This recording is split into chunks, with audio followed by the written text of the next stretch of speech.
Good evening, everybody. Evening here for everybody who's come to UCL for our first talk of radical anthropology in the spring term. It's really great to see you. And good evening to everybody, or good morning, wherever you are on Zoom. Radical Anthropology Group has actually been running 46 years. We're heading for a 50th anniversary in 3 or 4. And we are a community-oriented, open to all class. And have been so as an evening class running Tuesday evenings, sacred Tuesday evenings for all that length of time with hardly any interruption. Thanks to one of our speakers tonight, Jerome, who's ensconced here very much as at UCL as leading hunter-gatherer anthropologist here.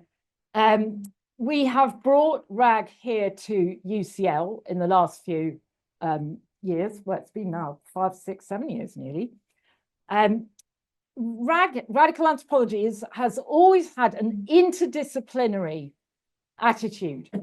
Myself, Chris Knight, and Jerome Lewis, we're really social anthropologists, but we've also been very oriented towards evolution, as well as, and some of our colleagues like Ian Watts, towards archaeology. He's a leading archaeologist of some of the earliest symbolic material of African Middle Stone Age, the emergence of our species in Africa.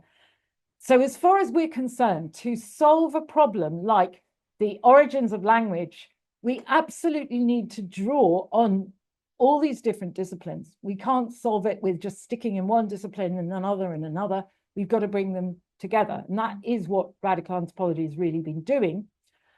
Chris Knight is going to start speaking. You're not on the screen at all, but you're going to come on the screen soon. There was a founder as a social anthropologist who started after publication of his famous book. Oh, we've got the book here, Blood Relations, the first famous book, Blood Relations.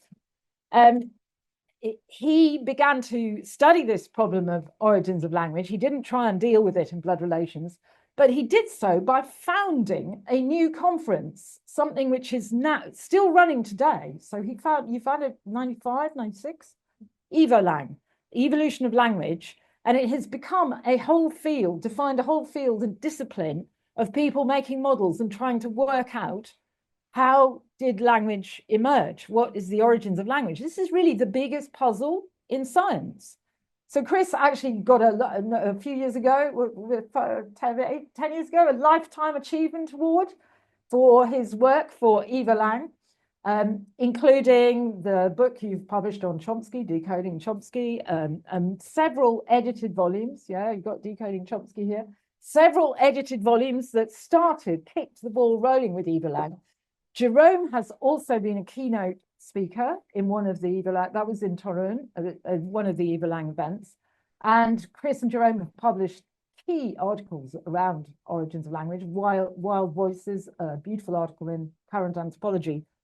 Now, 7 years ago, it's quite a while, but they have brought together, and so we're hearing tonight about this book, which is very much forthcoming. It's been brought together. Almost, text is being finalized. I'm still doing a bit of work fact checking for Chris. A book called When Eve Laughed, The Origins of Language. So we're just going to listen to Chris and Jerome tonight to tell us about the state of play on this book. So good. Away you go. Okay, well, I thought I'd just start by giving you the answer. But a very, very, very short version of the answer, because it's actually quite challenging, the whole topic.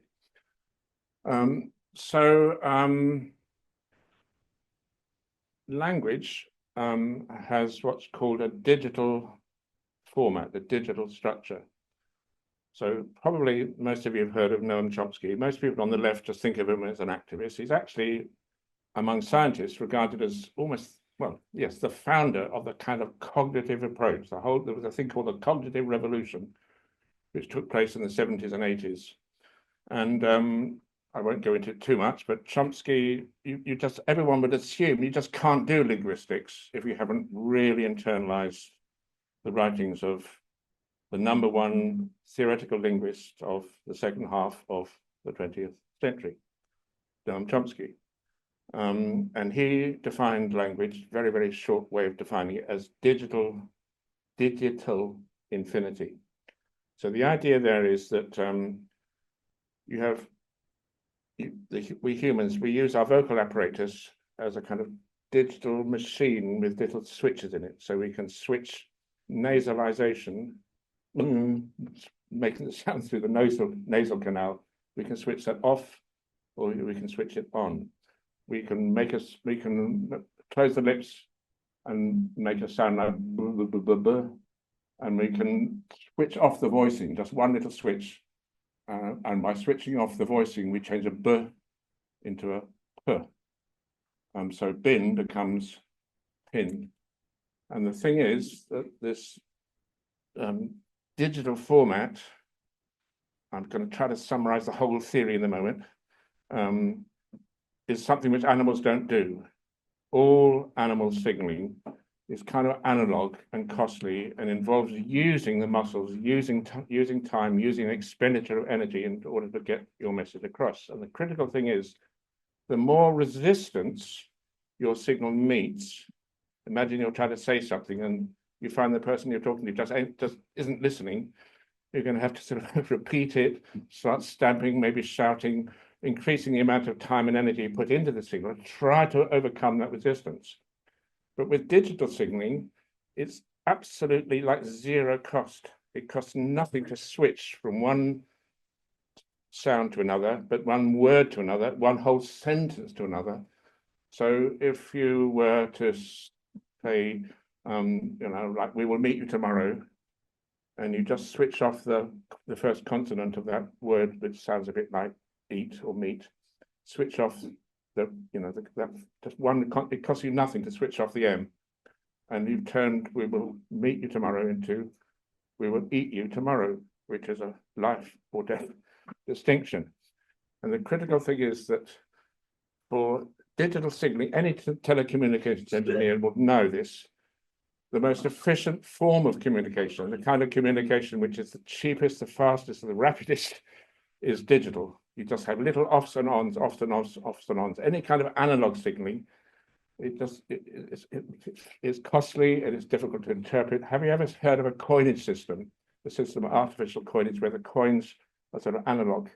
It's either a pound or 50 pence or whatever. These are just digital distinctions, and you can see, can't you, that in order to have a system like that, with no energy put into it, zero cost, just a little switch, there has to be no resistance to your signal. In other words, the listener has to be giving you sort of almost infinite trust. I mean, just no challenge to what you're saying, just taking it as read.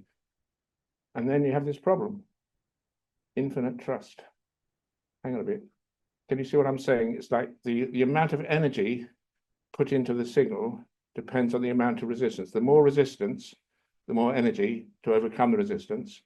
If the signal has got no energy in it, that means there's no resistance, which in turn sort of means the trust is sort of gone exponential and is kind of infinite.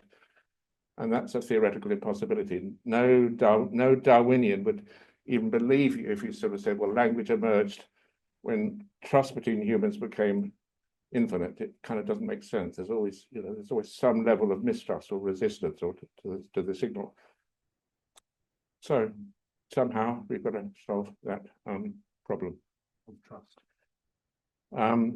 Camilla mentioned that my book covered a lot of things: blood relations, menstruation, and the origins of culture. But I didn't deal with language. The reason I didn't deal with language is because I just couldn't get my head around theoretical linguistics. I tried reading Noam Chomsky, and it didn't make sense to me. And naturally, because I'm a scientist, I just thought, well, I'm sure if I read some of Einstein's early papers, it wouldn't make sense to me either. It seems incomprehensible, but that's just because I just haven't got my head around it. I've got to try harder. I tried harder and I tried harder and tried. And over the years, it didn't matter how hard I tried, it made no sense. And so I just thought, well, I better leave the whole subject out. But I did write a few things in my book.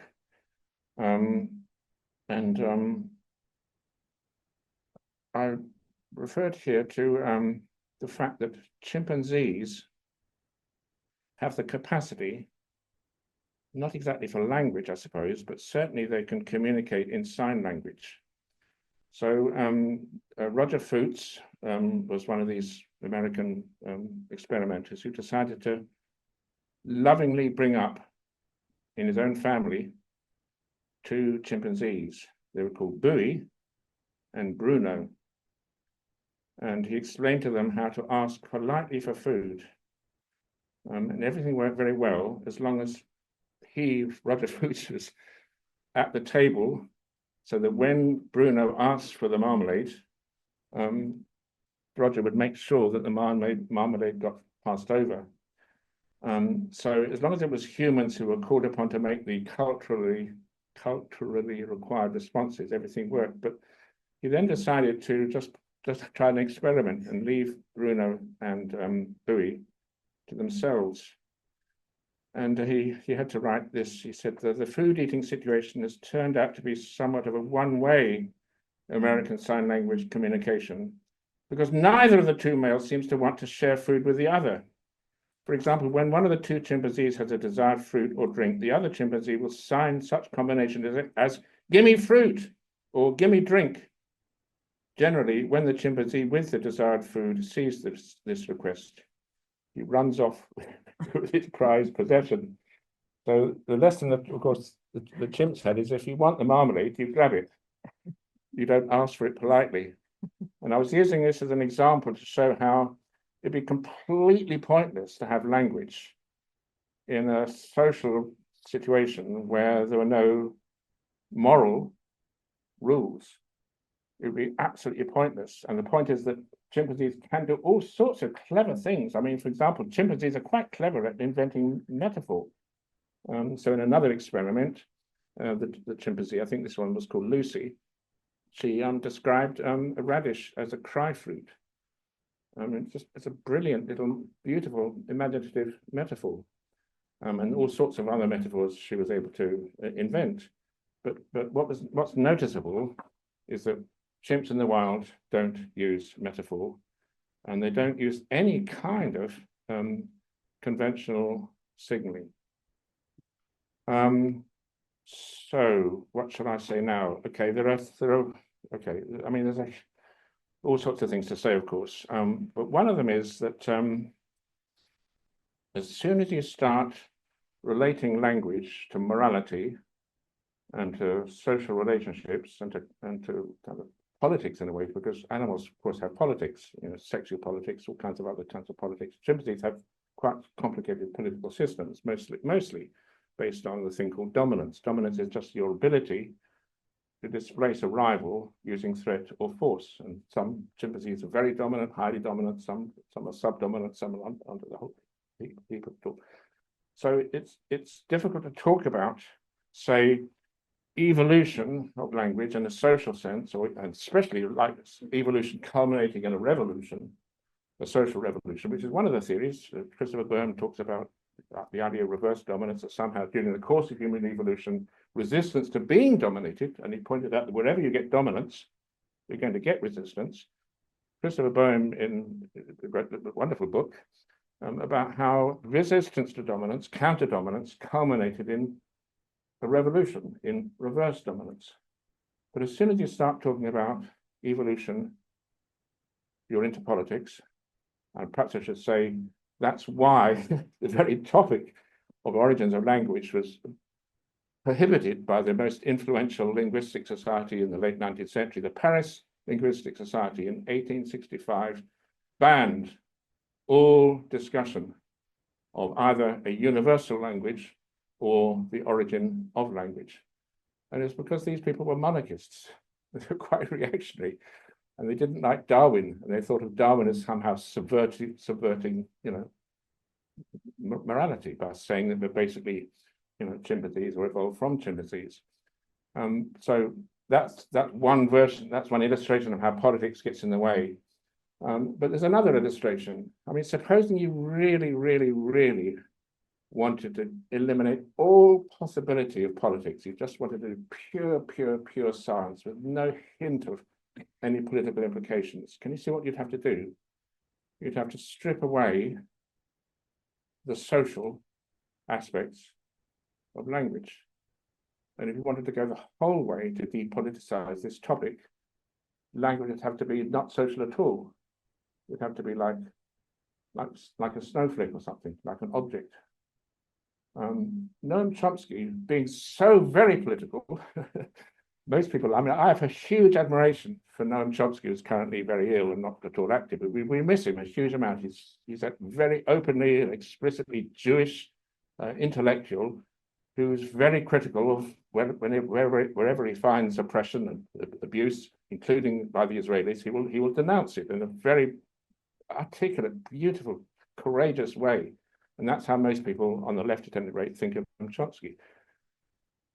Sort of because he's so political, his work for the US military establishment, funded by the Pentagon at MIT, has to be absolutely non-political. And you think to yourself, well, how could you make the study of the origin of language completely non-political? Well, one way to do it would be to say that language isn't social. It's just an object. It's an object in the head. And to make the whole story about its emergence completely meaningless and non-political, you'd have to say it didn't come out of any previous form of vocalization, any previous form of primate, chimpanzee politics. It just suddenly appeared from nowhere. And sure enough, this is Chomsky's theory. I just thought you might be interested. I've written a whole book on all this. But he just says, it's as almost as if, this is his theory, it was almost as if there was some higher primate wandering around a long time ago, and some random mutation took place, maybe after some strange cosmic ray shower, and it reorganized the brain, implanting a language organ in an otherwise primate brain. Now, when I say this in my lectures, I'm usually warned by Chomsky supporters not to take it too seriously. It's just a metaphor, they say. Chomsky himself, after all, described it as merely a fairy story. And that's true, but we need to explain, I think, why Noam Chomsky keeps returning to the same story. So here, I'm going to read out a somewhat more elaborate version. An elementary fact about the language faculty is that it is a system of discrete infinity. Any such system, discrete means digital, on, off. So digital infinity is another way of putting it. Any such system is based on a primitive operation that takes n objects already constructed and constructs from them a new object, in the simplest case, the set of these n objects. So we have a certain number of objects, and then we form them into a set, like we merge them or combine them. Call that operation merge. Either merge or some equivalent is a minimal requirement. With merge available, we instantly have an unbounded system of hierarchically structured expressions. It means you get a certain number of sounds, and then you take this set and you take this set and you merge them into the set at a higher level, and you can merge that again. You get sort of infinite series of these mergings. The simplest account of the great leap forward in the evolution of humans would be that the brain was rewired, perhaps by some slight mutation, to provide the operation merge, at once laying a core part of the basis for what is found at that dramatic moment of human evolution. And then he says, in another whole thing, he talks about this great leap forward. But either way, what he says is that when language emerged, it didn't come from any precursor. It just appeared suddenly, instantaneously. And what happened was that inside the brain, there was installed this, like a miniature computer, this miniature digital computer, which we call language. Now, I mean, I'm not going to go into that very much more now, except to say that you can see what he's trying to do. He's trying to get rid of, he's trying to think, how do I get rid of politics? I don't want to be accused of being political. How do I make sure that my theory of the origin of language is non-political? Just sort of get rid of everything which connects it with anything else. So what Jerome and I almost finished, I think, writing a book called When Eve Laughed, The Origin of Language. And we're doing really the very opposite. Our position is that there can be no such thing as a theory of the origin of language, which might seem a bit strong, but I've always thought that more and more as time's gone on. A theory of the origin of language, I'm saying, is impossible. It's a little bit like a metaphor I use sometimes when I be speaking at evil language. Imagine you're in the forest and you're watching the chimpanzees doing various different things, and you're thinking about a credit card. Oh, this is a really interesting thing. It's a little credit card. I've got one here. It's such a clever thing, this thing. It's just got a few numbers, but what you can do, you can just use a phone and you can tell the people at the other end what your credit card number is. And it's magical. They'll let you sleep in their hotel, have breakfast every day for the, go out for great, very expensive meals. And it's such an amazing thing. Clearly it's digital. Maybe the magic's inside this little strip here. But imagine you're in the rainforest looking at the chimpanzees and you're thinking, how long have I got to wait in the forest for the chimps to invent credit cards? And I'm using that analogy to just say, well, you're not going to get credit cards ever. You've got to go through the human revolution. You've got to go through hunter-gatherer.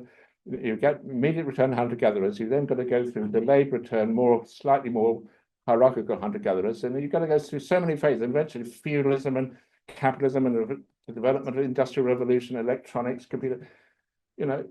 So it's the same with language. We think of language as something which sort of happened, but it couldn't have happened without a huge number of other things. And what we need to do is to explain the whole thing. We have to explain properly how it was that we became humans in every sense. Language being one aspect of it all, but the idea that language sort of emerges and then makes everything else possible. The problem is how do you explain language?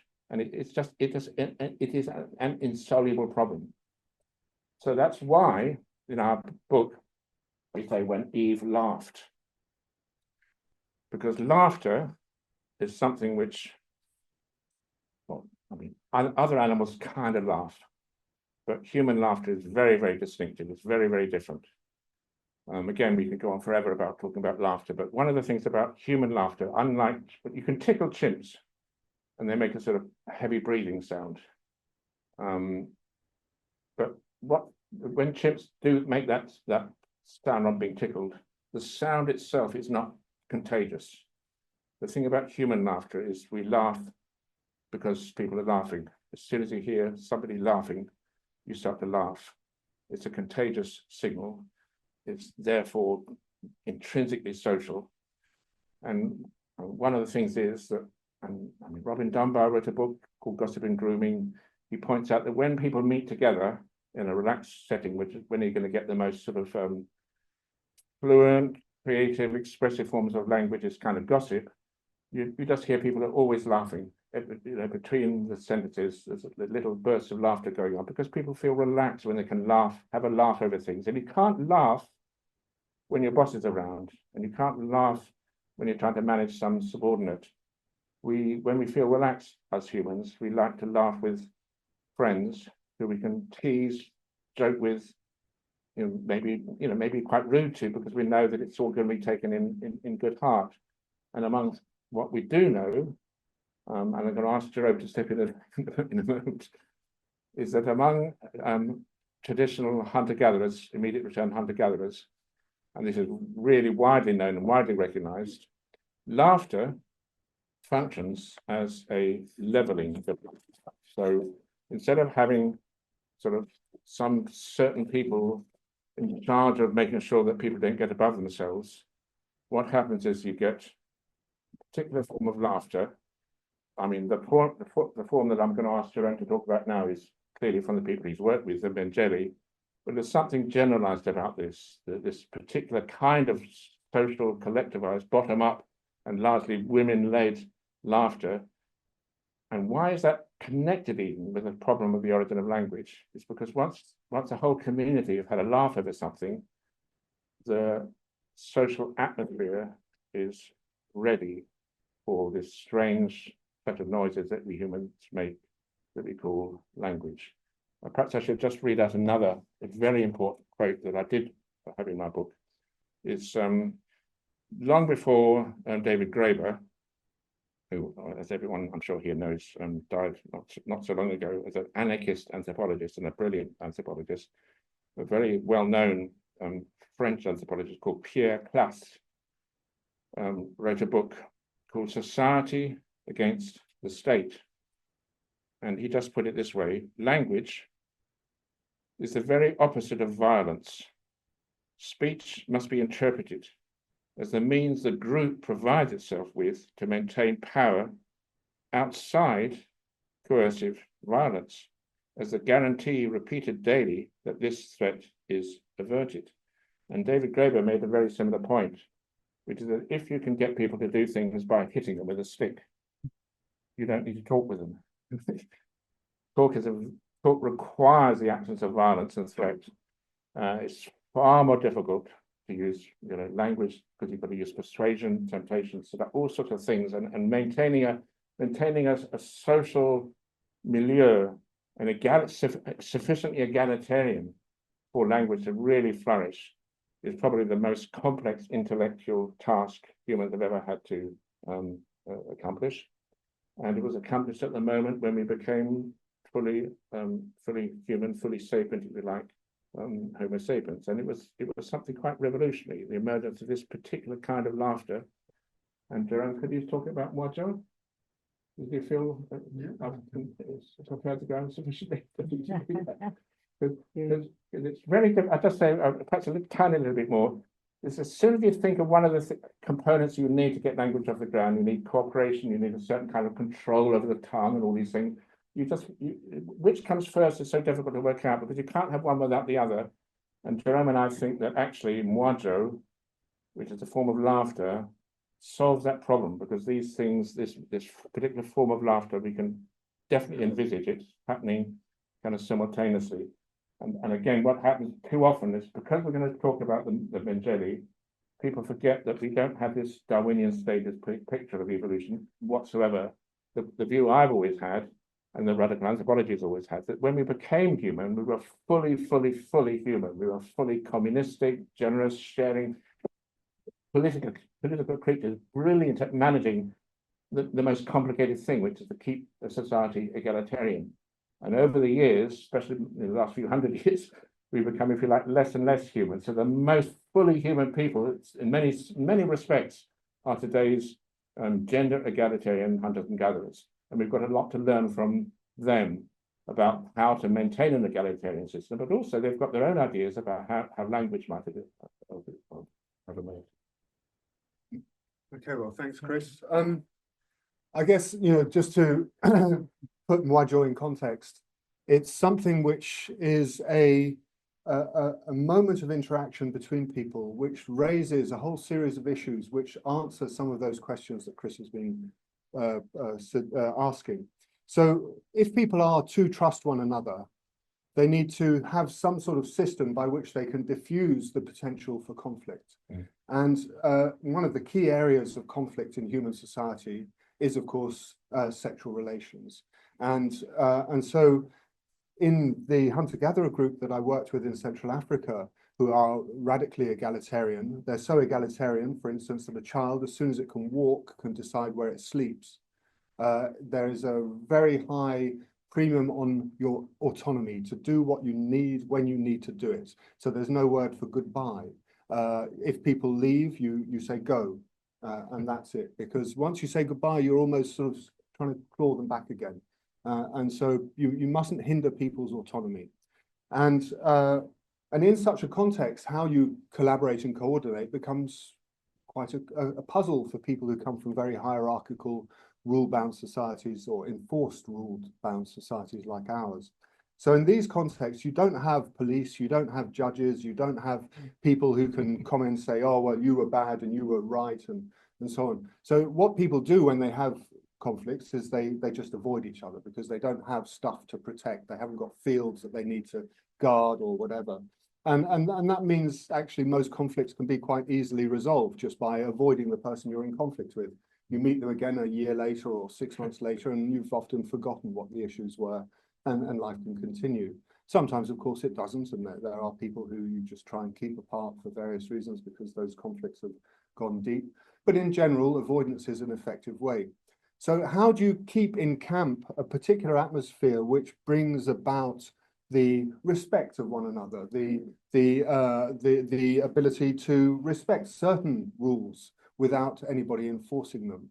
And so there are a number of different things, and in other talks I've talked about akila, which is a set of prescriptions or taboos or rules about how you should share things, essentially. And it's not just about how you share, say, the meat you take from animals, it's also about how you share your bodily fluids, how you share your sexuality, how you share your fidelity to the partner that you've committed to, and so on. And these rules, if you break them, they affect you or they affect your partner. They don't affect other people. There's no sort of enforcement agency that comes to you and tells you, oh, you're wrong. You just stop. You aim at an animal and it misses all the time, or you start having accidents when you go in the forest, or dangerous animals come and attack you. There are all sorts of ways that these rules are self-enforcing. And so one of the key ways when someone does something outrageous, so for instance, there was a man who was particularly fierce. He was an elephant hunter and extraordinarily courageous. One time, for instance, walking in the forest, and I wasn't actually with them, I was at camp, but so they're walking in the forest and they passed a mother elephant without realizing because she was still, and her child was on the other side. And it was a small boy who was about 8 years old who walked through first, and the mother elephant reacted by grabbing him with her trunk, shaking him up and down, throwing him to the ground, and then was just beginning to tusk him when Suke, this very courageous elephant hunter, went running between her tusks, picked the small boy up on his shoulder, and left as the elephant tusked him. And he had a big chunk taken out of his skull from the elephant tusking him. But he managed to rescue this poor boy, who was unfortunately very broken, and get him out of the elephant's reach. So this is someone who was well respected in the community, who was very strong and rather passionate in many ways. Anyway, one day his wife was having her hair plaited, which is a style of hair that is popular among the farmers, but not so popular among the hunter-gatherers. And so she had her hair plaited. That evening, Suke got into a fury and started to beat her. And her girlfriends had to come with sticks and beat him to protect her from him.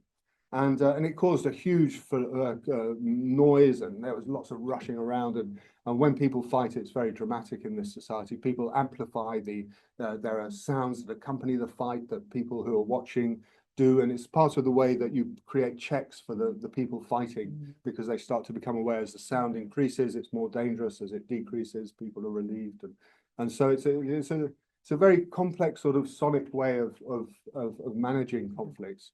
But then the next day, some of the women, elder women, and these tend to be widows who are the sort of the stalwarts of the community, came together and they started reenacting a fight that looked very similar to the one that Suke was doing. But as they were doing it, they were saying things like, they started off plaiting the hair of one of them and plaiting, and oh, aren't you beautiful? You're so beautiful. It's a lovely hairstyle you've got there. And then in comes this other lady. What are you making yourself beautiful for? You've got some boyfriends, have you? I'll show you who I'm your husband. and then they start reenacting in a very comical way the events of the night before. And as they're doing this, immediately everyone in the camp knows, and camp life is quite quiet, and you're in a very peaceful place. And so when there's a bit of animation, everybody comes and wants to watch and see what's going on. So all the kids come round, and all the other people in camp come round, and it's very funny. The women are expert at making it very humorous, and so everyone starts laughing. And as people are laughing, they start commenting. So there's a sort of a spontaneous moral commentary that emerges from the crowd watching the show, that starts to inform the moral compass of those people who are present. And the women continue doing this, and this is Mwajo, when they do these theatrical reenactments of some problem that has just happened. And as the women are doing this, they wait and they watch. And of course, Suke, he came too, because he was wondering, what's all this noise about? And then he watches for a few minutes or even a few seconds, and he starts realizing, oh, that's me. And of course, this has happened to me, so I know the feeling. And from humor, you suddenly, and there's that feeling of, resentment when someone's, basically, making you realize that you were a fool. And so Suke stood there, and he started growling like a sea. He was starting to get hot inside, and there are two reactions you can have when women do this. You can run away, which is what Suke did. He ran into the forest, and we didn't see him for about 6 hours. Or you laugh, and if you laugh, the women stop immediately. And it's a very interesting psychology. When you can take distance from yourself and laugh at yourself, you've suddenly sort of accepted, yes, that's not acceptable. And that's enough. And then the whole thing stops and nobody talks about it. And or they probably won't talk about it. But anyway, that's the end of the module. So in this module, you have a whole series of very key elements which answer this question that Chris was posing, which is, if you talk about the origin of language, you can't really talk about the origin of language by itself. You have to talk about the origin of morals. You have to talk about the origin of rules. You have to talk about how you control the potential conflict of sexual violence. You've got all these different elements which are key to creating that trusting context in which language can start to flow. Otherwise, it's all about posturing and sort of much more in the way we see chimpanzee communities interacting with one another. And so the module is a moment where you have displaced reference, for instance. So if you're talking about something, I'm talking about module right now. There's no module going on in here. There is probably module going on somewhere in the Congo or in Central African Republic. But right now, it's a displaced reference. And all the words that I've just uttered are creating, I hope, some pictures in your mind, which are nothing to do with anything that's happening here, apart from what I'm saying. And this is an extraordinary thing that language can do. It's almost the magic of language. And it's explaining that which is the key conundrum in trying to understand why we speak and chimpanzees don't, gorillas don't, bonobos don't, orangutans don't, dolphins don't. They all have very sophisticated communication strategies, but they don't speak. And we think that the way that Mwajo illustrates the emergence of a moral community is a key to understanding the emergence of language. And I think Chris now wants to say something. Well done, thank you. Fantastic. But of course, okay, but so many linguists have a kind of reverse picture of all this, because they say that displaced reference is a consequence of the evolution of language. It's one of the features of language. It's this amazing thing that language enables you to talk about stuff beyond the here and now. But of course, you heard Jerome describing Mwajo, and although now and again, of course, the women who are laughing are using verbal language, it's not the critical point. The critical point is the enactment, it's the gesture, it's the movements. You can see what's happening without needing to use words. The words are, nowadays, of course, people who've got language, they're going to use words. But the displaced reference is, of course, the humor. So, and the humor wouldn't work when those women are putting on that performance. The reason why everyone laughs is because they can remember that, yes, that's exactly what Suku did just, maybe the previous evening. It's displaced in that sense, but within, of course, very recent memory. I just want you to sort of see what I'm trying to say here. It's not that you have language and that has these qualities, these intrinsic features, such as displaced reference and, digital format and all the other things. It's that actually that these things we think of as features of language, they had to have already evolved, kind of without language as we know it. You certainly don't need grammar to do Mwajo. You don't need all these complicated things because it's all it's acted out in real life. So I'm kind of known, I suppose, Camilla mentioned Diva Lang and setting up this amazing annual conference series, but I'm also known for two kind of things, I suppose. Those people like Jim Herford and others have written about my stuff. Known for this idea, which I think I was the first to come up with, which is that this very quiet, I mean, in principle, quiet. I mean, it's true that we can shout, but language is actually itself a very quiet, low-key, very, very cost-effective, very, very efficient method of communication. You don't need to shout. If we're having to shout, there's something wrong. We're meeting resistance.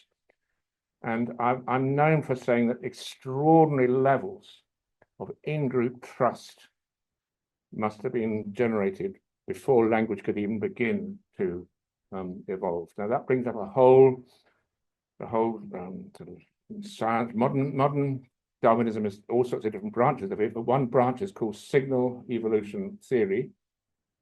The great inventor of signal evolution theory in its modern form is Amos Zahavi, who was working with babblers in Israel. And to cut a long story short, he's basically saying that animal signals involve costs. The animal has to put its body into the signal. It has to put muscular energy, time into each and every signal in a costly way. And the more resistance the signal meets, the greater the costs. And I'm kind of known for saying that we have this paradox, because Zahavi was saying that actually about language, which is zero cost in terms of these little switches. He said, language is a really great idea. It'd be wonderful, but it would never work. He actually said it's a theoretical impossibility. Nowhere in nature will anything like language evolve, because in nature, and he's talking about Darwinism, of course, in all relationships, there's at least some element, even when the animals are cooperating with each other, there's going to be some element of conflict, and that means some element of costliness in each signal. And the point about costly signals is that they're measured on an analog scale. So when a chimpanzee, for example, goes, and I won't go through the whole thing because it's actually quite difficult. You can't help but be a bit emotionally exhausted when you've gone through a huge big pantoot. But the point is that the other chimps don't just think, oh, it's a pantoot, log that in.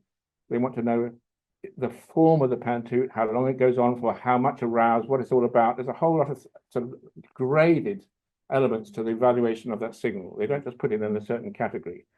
And costly signaling theory is just saying, a great example, of course, of costly signaling is peacocks with a huge tail. And why does a peacock have to make such an effort and have to evolve this incredibly costly long tail? All sorts of, so many things can go wrong with that tail. Any tiny little bit of asymmetry, any kind of infections, any kind of, of course, with a huge long tail, it's going to get eaten by a fox before it. But the reason is because peahens are skeptical. It's like the peacock is saying to the peahen with its display, I'm the best cock around here, have sex with me. And of course the peahens are saying, yes, but you all say that, prove it.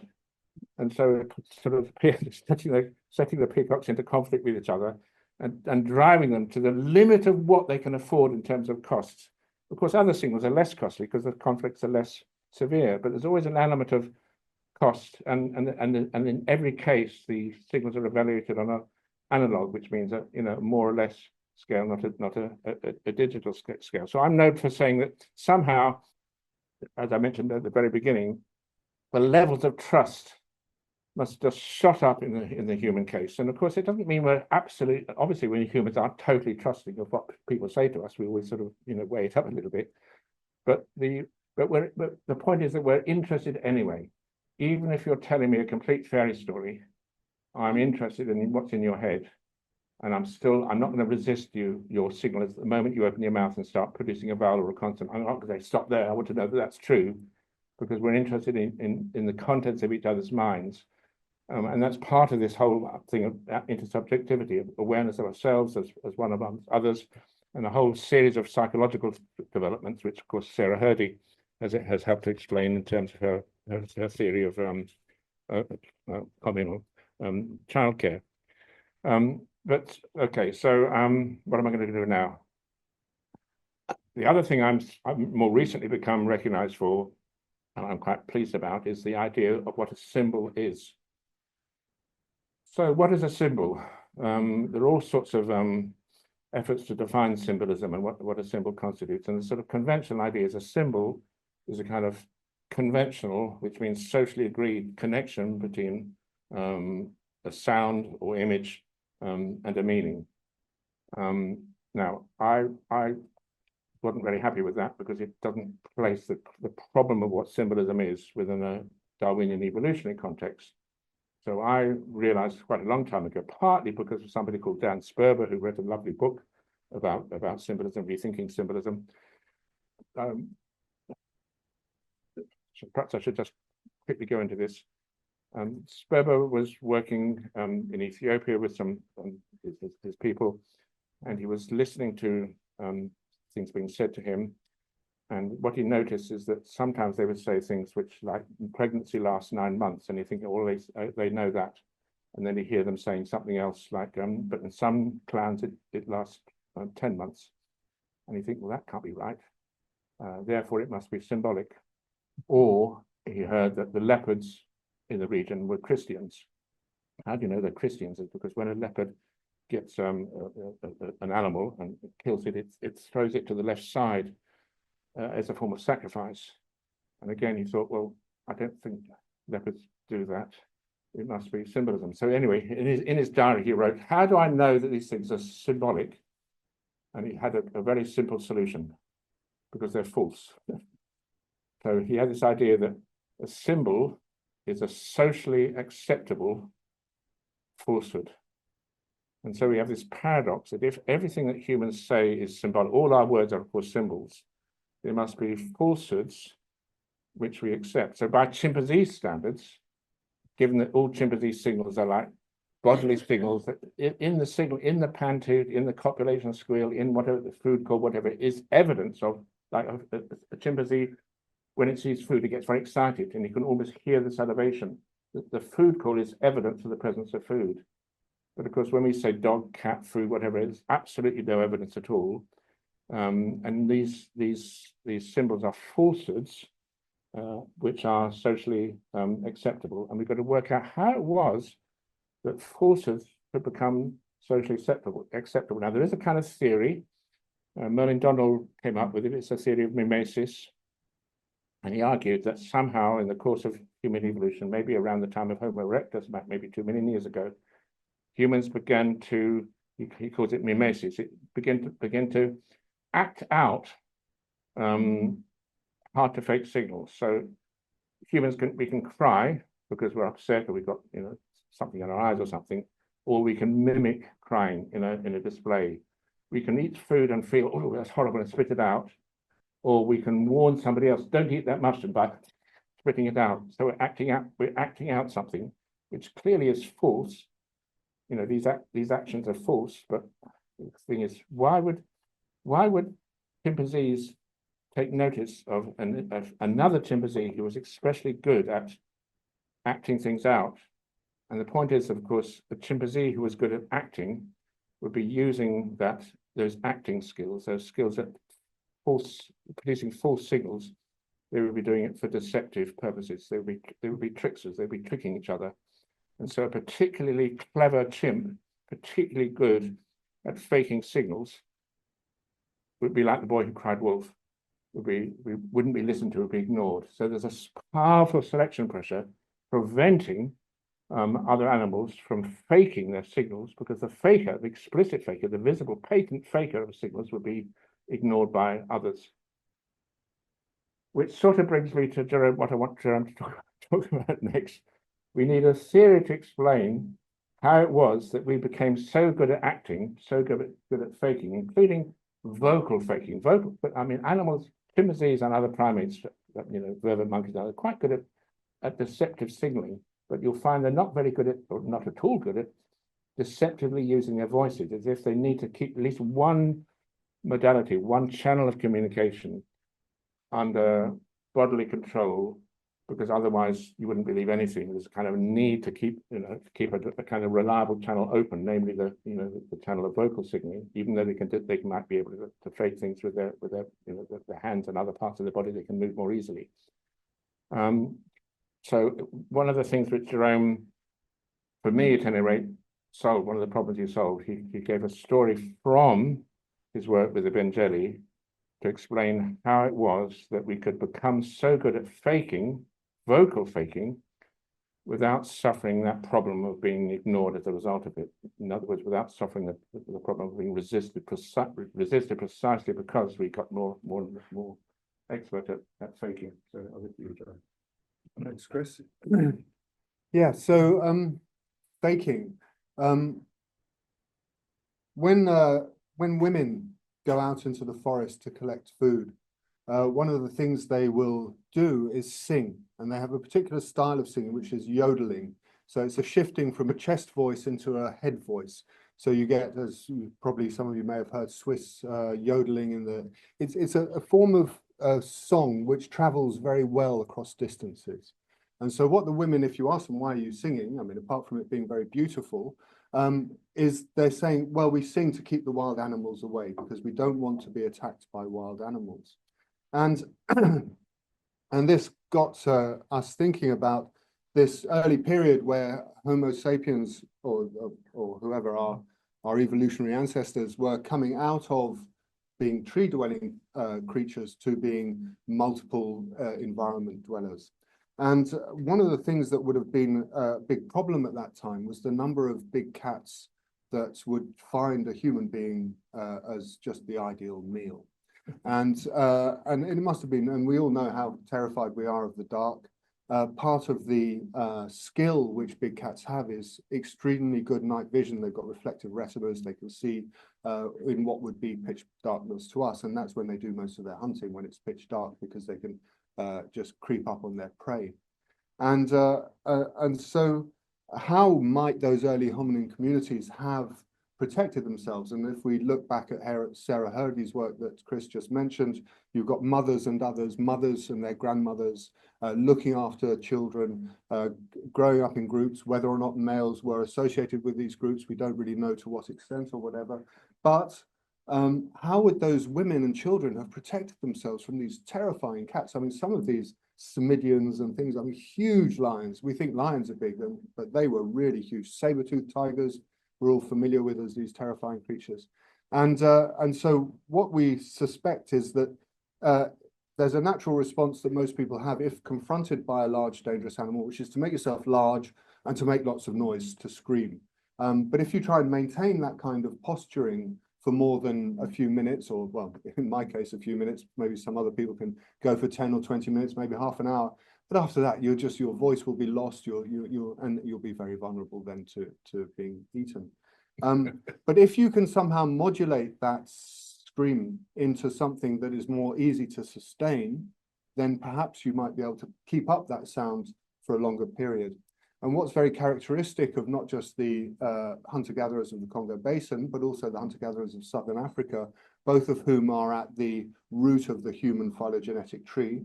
They are the closest to whatever that group was that where we emerged initially. They sing in a very distinctive polyphonic yodel style. And one of the very intriguing elements of polyphony is that if you've got 5 people singing polyphony together, each has to sing a different melody, and then together those melodies interact to create a song which sits above the individual melodies that each is producing. And that polyphony is one way that these early groups could have been vocalizing in order to keep those dangerous big cats away, because actually predators are very risk averse.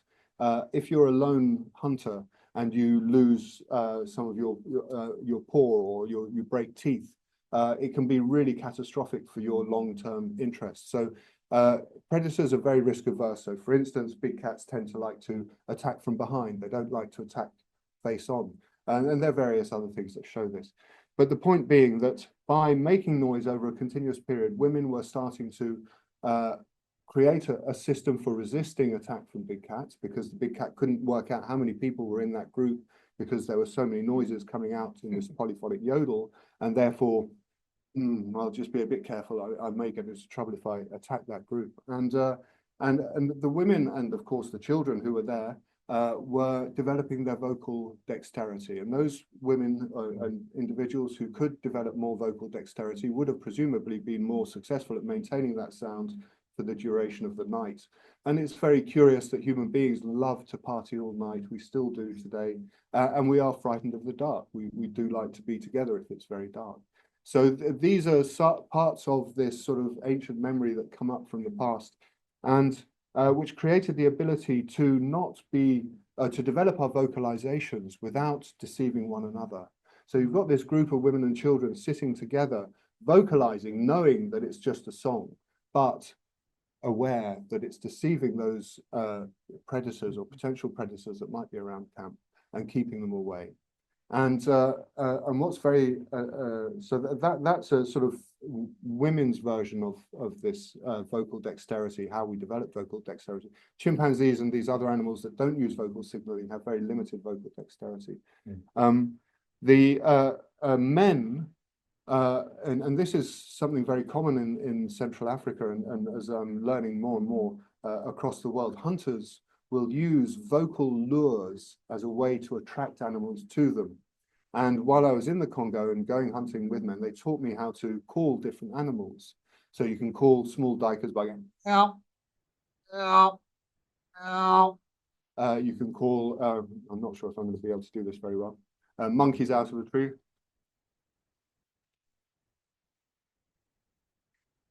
Which is the sound of a fallen baby. So all the big guys come down, oh, where's the baby? Where's the baby? And come into range of your crossbow. And you can call crocodiles, you can call buffalo. And I've even heard someone who can call elephants. I've never heard how he does it, but it's the sort of thing that's very dangerous to do if you're not prepared for an elephant to suddenly arrive. But what's happening here is that these human groups are using vocal dexterity not to deceive one another, but to deceive non-humans.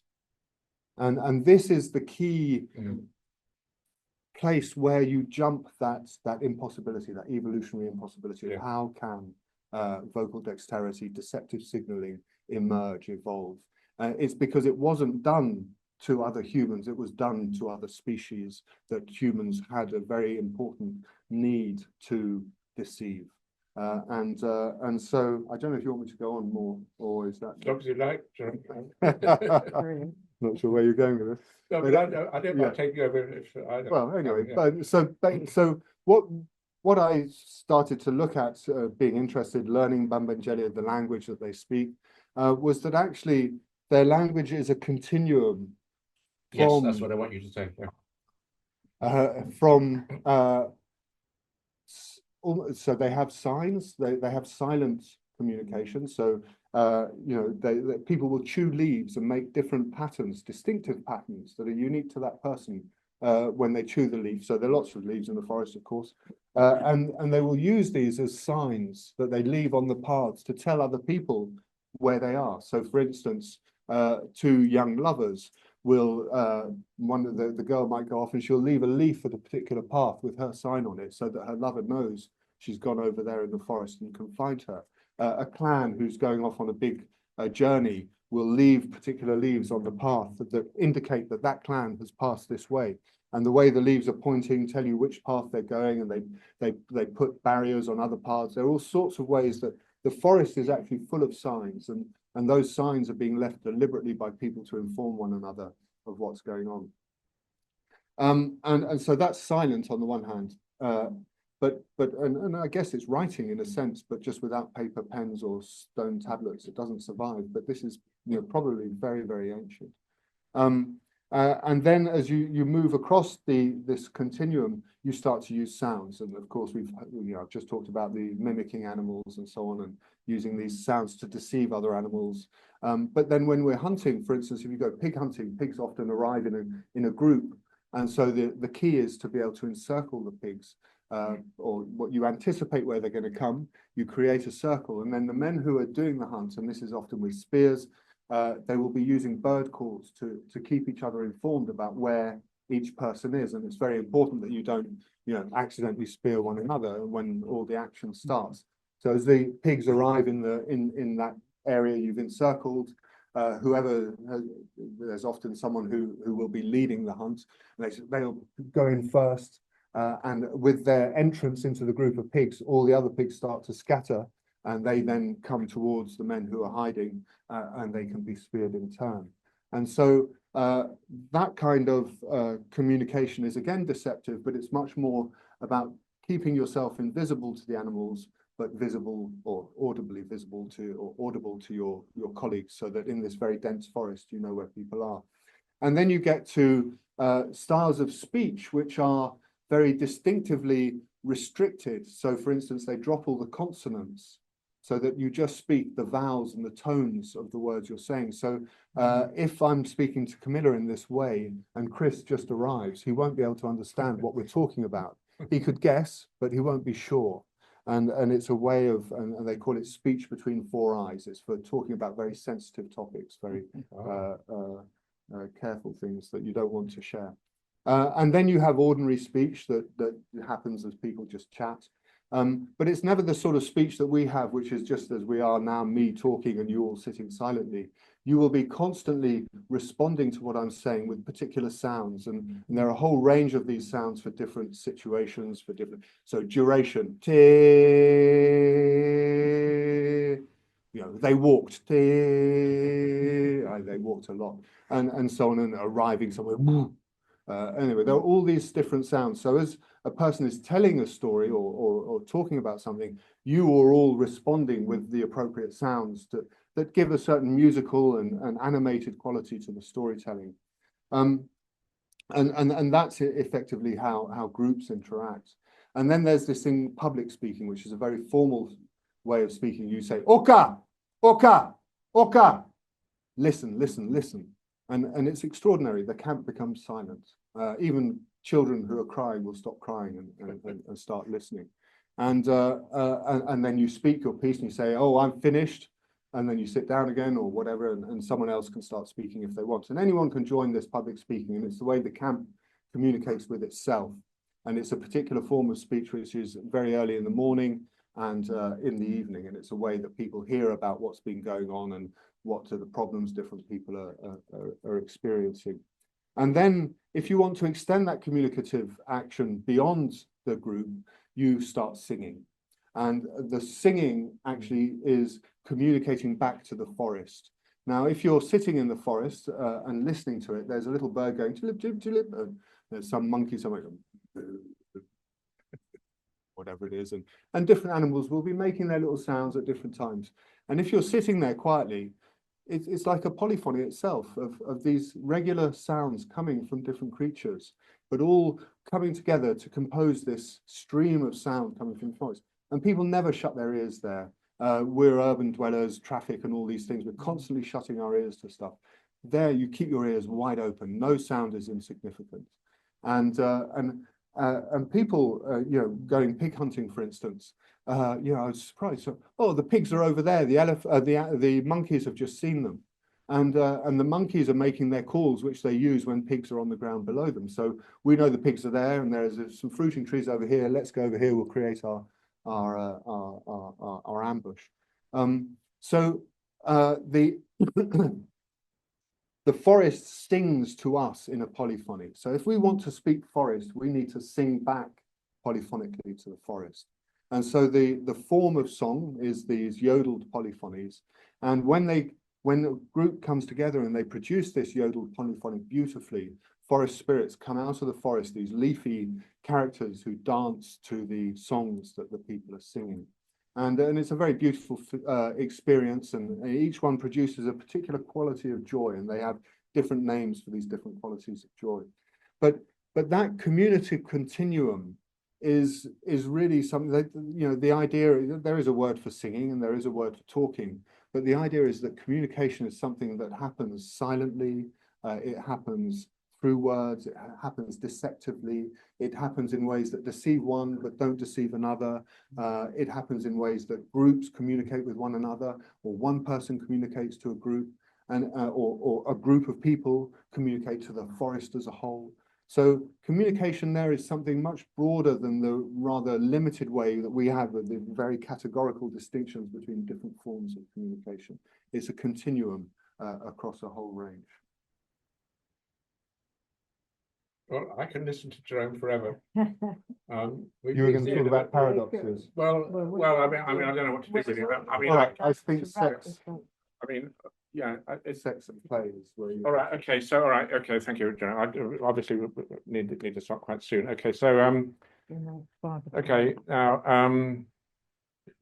in many ways, thanks to Noam Chomsky, we all agree, all scientists agree, that every child, human child, is equipped with a kind of language instinct. I mean, whether you call it an instinct or not is up to you, but it's certainly a child can, at a very young age, internalize a theoretical structure, which is just, I mean, among the most complex theoretical objects in the universe. It's like linguists haven't even worked out really in any real detail the grammar of one language, but a little child of 2 or 3 hearing a few sentences from this ambient language, it will internalize this extraordinarily complex theoretical structure as if it knew it already, as if it's, it knew the basics already. And this is what Chomsky means when he talks about universal grammar. It seems to be an instinct or a part of human nature, this ability to, internalize within the head somewhere this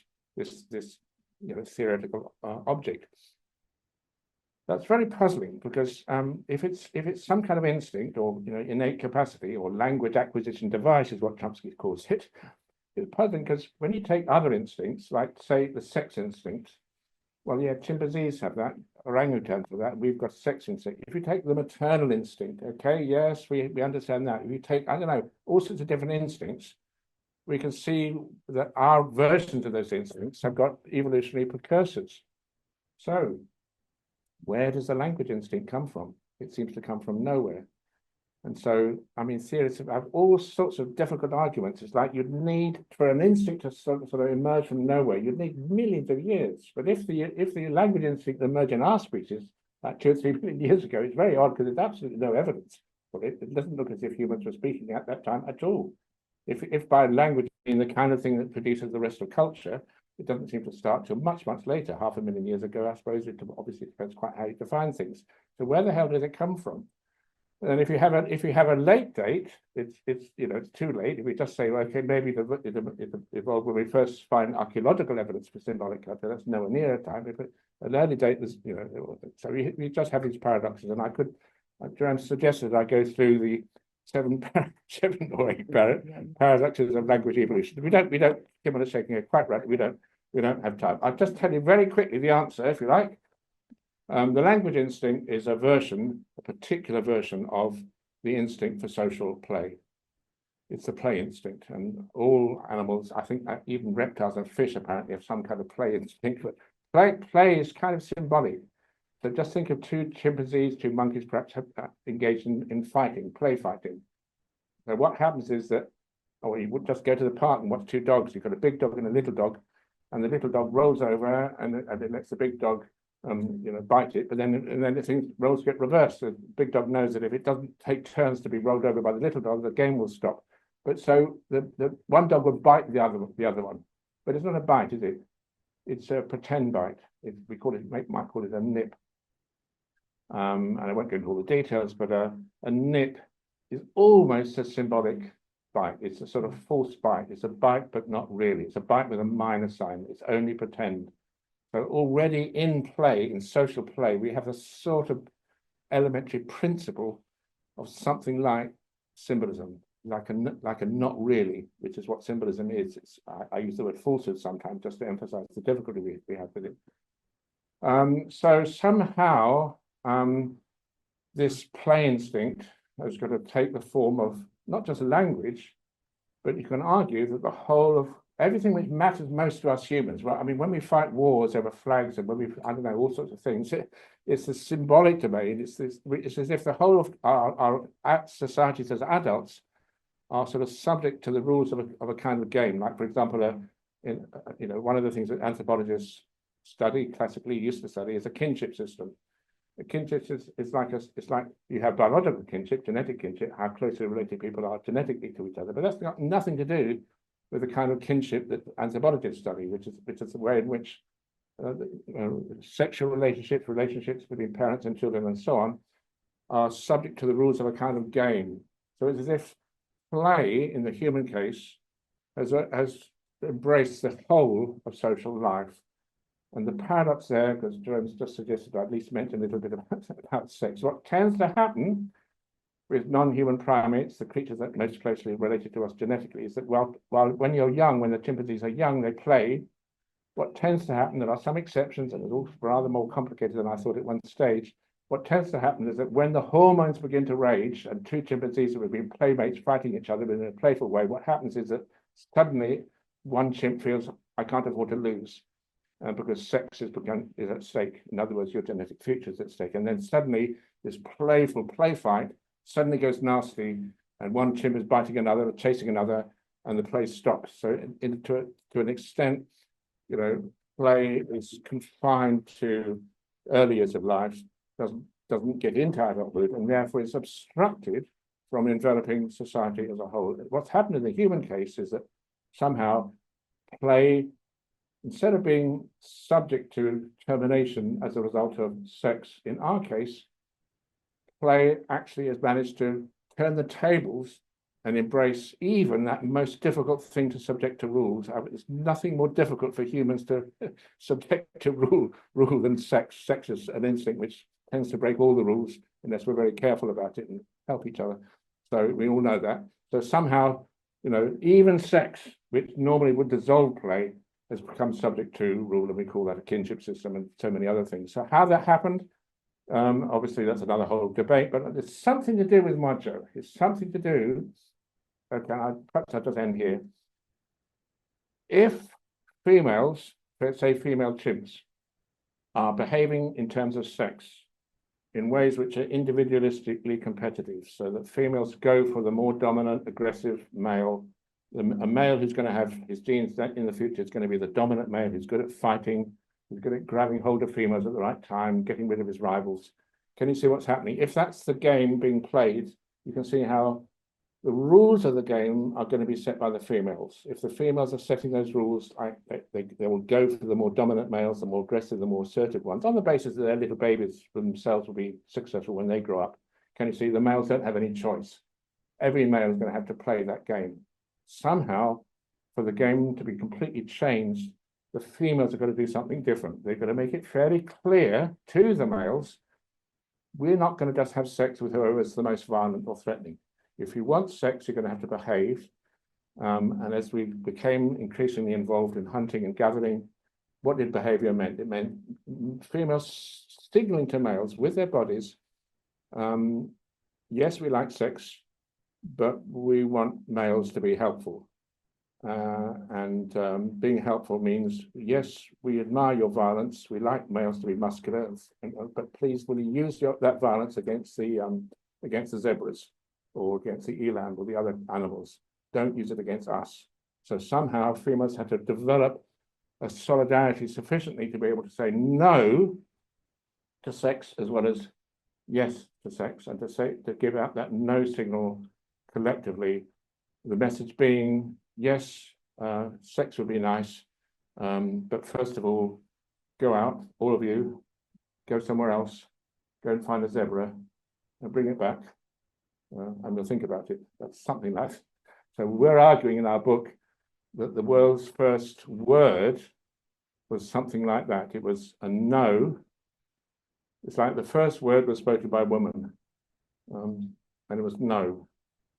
But that woman wasn't on her own. She was part of a chorus, and the very same chorus that Jerome just described being used by women to keep away the lions, on occasion, women would need to chorus to keep away an equally annoying, threatening danger, which is males of their own species being a nuisance, wanting to harass you, perhaps even rape you.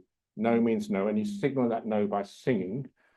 I don't know. We'll need to stop because otherwise it'll go on all night. I hope the main point really is that in Evolang, which I helped set up, I was just astonished at the way in which the people involved in it, most of the people involved in it, thought you didn't need to learn anything from hunters and gatherers. There's almost over all these years and all the books piling up on the origin of language, the amount of hunter-gatherer ethnography is almost zero. It's like, why would we bother to listen to hunters and gatherers? well, I think you in this room here will have understood from what Jerome's saying. They can teach us more than anybody else.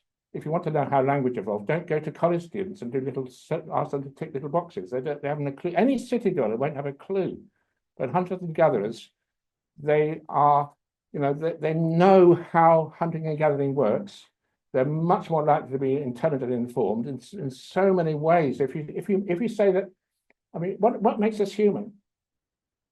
If it's violence, males are going to be better at it. But it is true that the human female isn't very good at one thing, and that's violence, compared with males. But being violent, I quoted that thing from that amazing anthropology of Pierre Classe. But violence is the opposite of language. In order to open up a space for language, sexual violence, above all, had to be ruled out, and only women could do that. They did it by singing.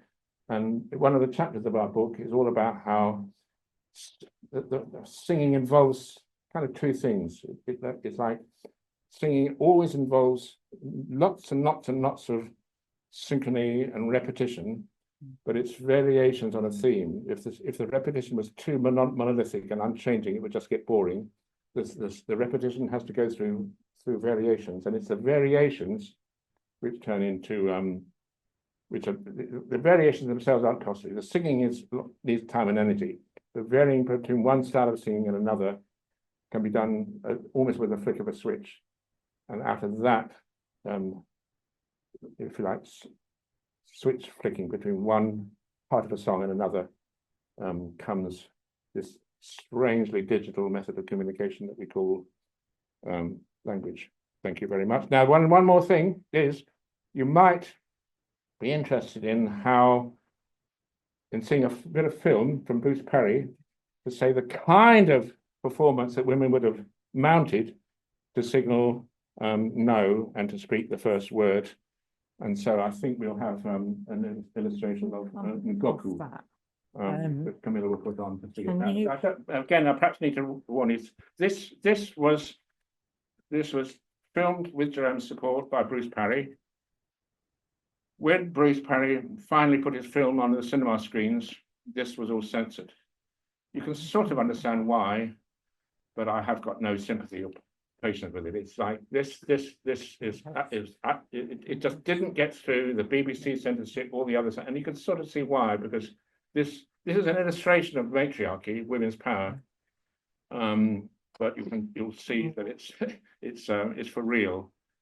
These girls and women know what they're doing.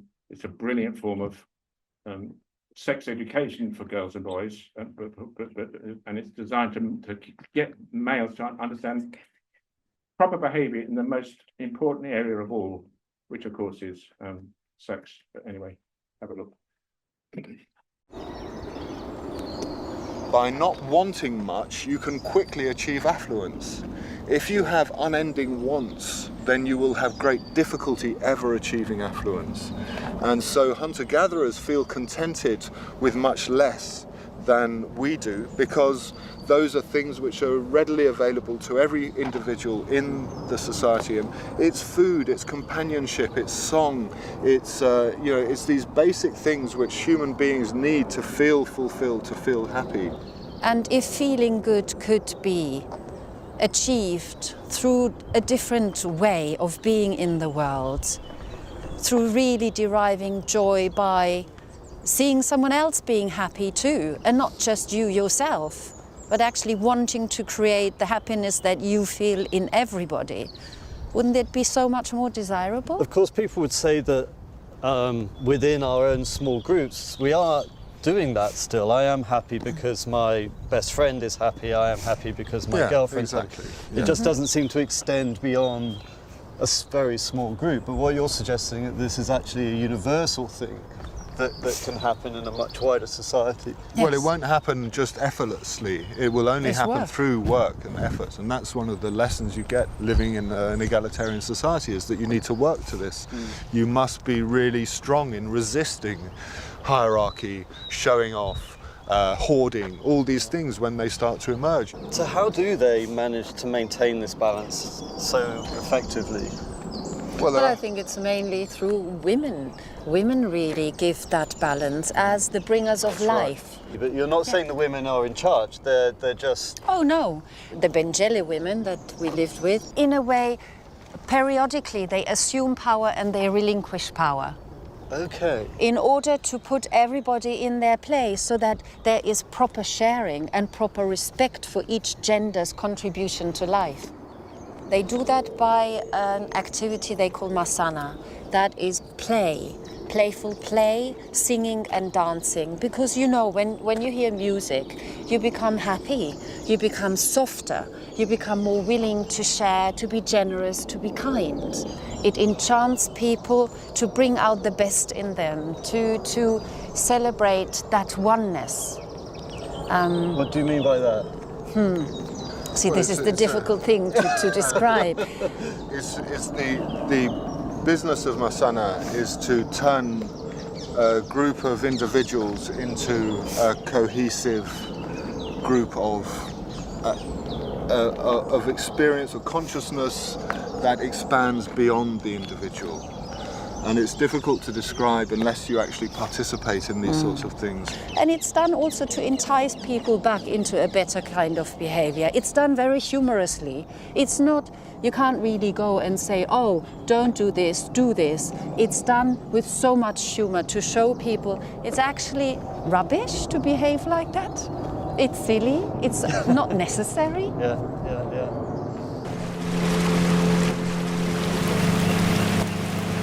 They have something that we all long for. We really all still, I think this is why you are here as well. You're looking for something. And it's something so sweet. It makes you feel so sweet that you feel you found something of that we have lost. And the drama of everyday life here is just so exciting, you know. I mean, you see life, you see death, someone dies, it's there in front of everybody, someone's suffering and really sick, it's there in front of everybody. It's not put away, compartmentalized as we do in our society.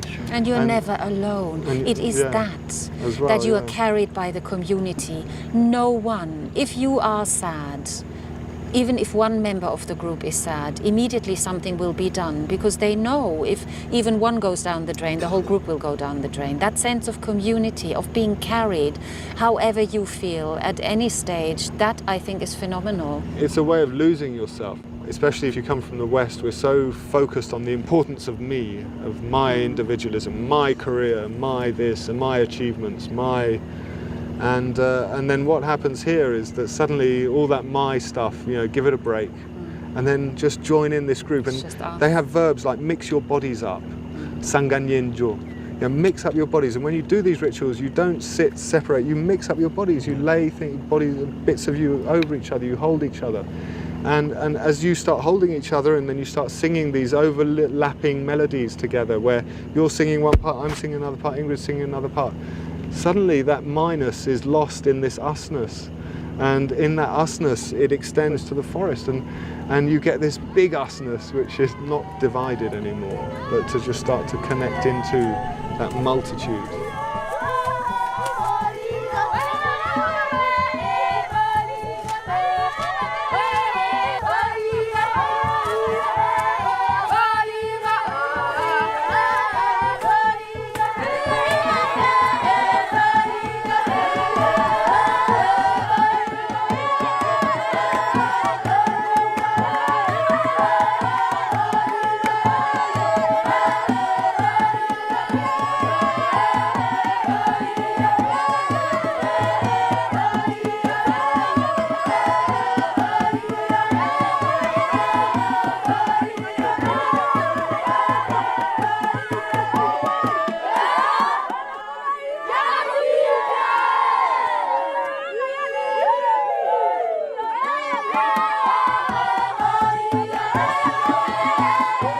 Baito babina to bia ne sengo.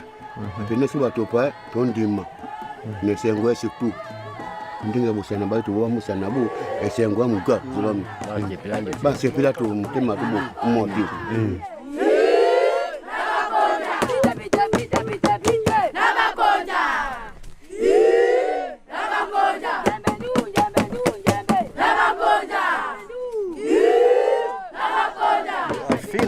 inside as a man. It's like it's powerful coming from the women. No, immediately, bene, basipeto enda, basipeto mosepe, bakumise yanjo. Comme le quoi dit to sabe tobo, ya jambo yetu. Ayenga nabo. What can we say?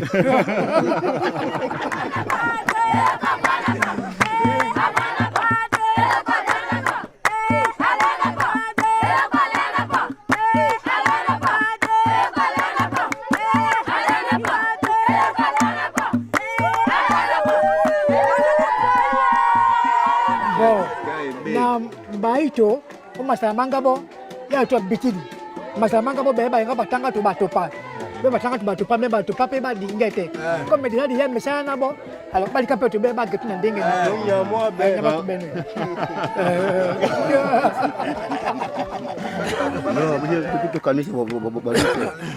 Ti mendo na masana. Mukele amasana. Api batu baba sisi baba to mukele akala usana. And is there a male response to this? Bo batu papa sisi beto kata mabila mai jengi. Ne ye ko baito ba sisi batu papa sisi baito mabila manga bote. So ki batu papa mbe pe jengi ba sisi bene kata ba mabila mabato pa. Elo ko ba pe jengi lo o kalo ba to pa. Baba sisi baito. Batu papa ti jeng mokile. Ka mbe di ba bato bien. Me ya kama ti mo jengi mokile ya muka.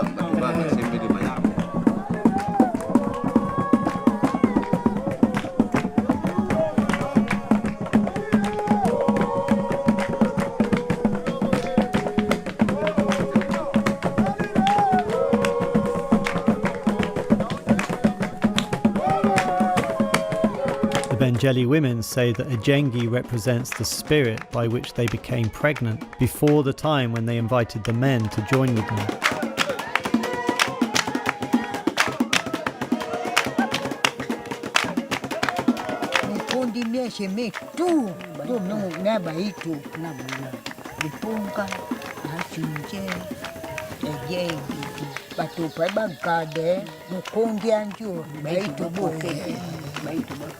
Bosha bune gade nyanju buche tukoke mekundi mipashi baito ke bamukaba mekundi na batopa ne akato me batopa baito babie mekundi batopa vangwa mangabo baemba na baito baemba tumekundi na batopa Jambi ba ke body ba buche twembe te buche twembe te mikila bonge na batopa mikila bonge na baitu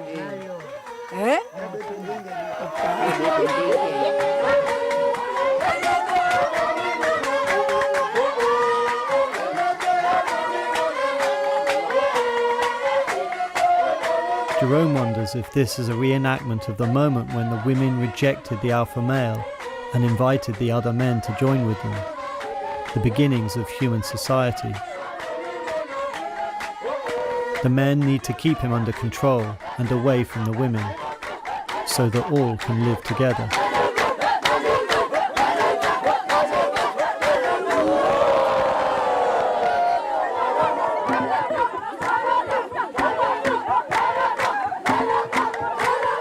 No chiefs, no shaman or leaders of any kind, but men and women playfully but seriously working away to maintain balance and respect for all.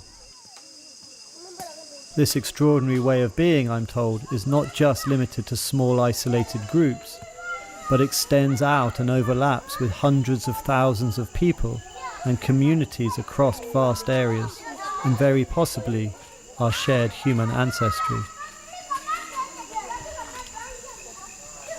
Soki me maka ba mukamba baba bwe enda Yesu yi me ne mesubi bandele ba veki dikedi busia di ya sunga busa ba pasi ba to die na likambi Yesu mo kata Congo ya jibu oboso ko di ba benda il faut balinga ba sepele mongo vendi ba benda bene et puis adwa ndambo na moto mo se to adie time boy over jando ko bo di ba bo ganga jo yo ma muna ka ba to to tendenge nete fo moto tumu ajayo ma even diba ovi muta fa mengo vi witini tubo ovi mukaba na fa mengo vi tu batubeshe ovi muta njungu witina wi mutu ovi mukaba njungu ngovi bo njungu atweni ovi ambe na binda ere tanga bolingo wakata fami mobimba kata baka na baka ngo badie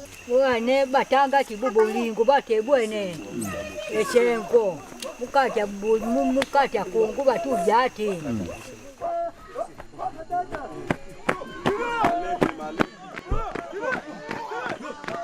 Every member of this community takes their part in maintaining the balance. If one person tries to show off or get out of hand, like a man claiming to be a better hunter, then the other men would simply remove his weapon, and the women refuse to cook his meat.